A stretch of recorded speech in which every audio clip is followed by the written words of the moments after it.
Bargarh main canal नु मिलला मल्लादिही। बरगढ़ देवगां मझिरे थिबार पुलिया पाखु उद्धार हेचे मल्लादिही। पानी उहली जाउथबार बेलके स्थानीय लोग बरगढ़ पुलिस के खबर देइथिले। पुलिस और अग्निशम बाहिनी मल्लादिही के पान भितरु बाहर करिथिले। जीवन जाइथिबार लोग हेउचन चूड़ामणि साहू। होटल केनाल रो गुटे अजना व्यक्ति भासी भासी जाउदिला, जेनटा कि जिला समाजसेवी संघर सक्रिय सदस्य गौतम दीप भाई से देगाँर से मत खबर कर दिले जे जड़े व्यक्ति भासी भासी जाऊे। तार मुई बरगढ़ टाउन थानार आईआईसी सत्यजित आज्ञा को मुई इनफर्म करती। तार दमकल विभाग कर्मचारी आज्ञा मैंने आसिक से उद्धार कर।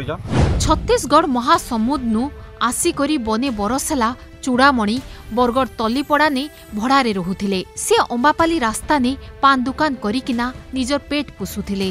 केंसी कारण के नहीं करी के नाड़े पले जाइथिले। केंसी खोज खबर नाई पाई करी कुटुम्बर लोग बरगढ़ थाना ने अभियोग करिथिले।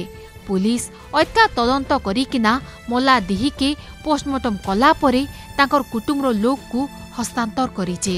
बरगढ़ नु देखुथिले जोगिता साहू को रिपोर्ट।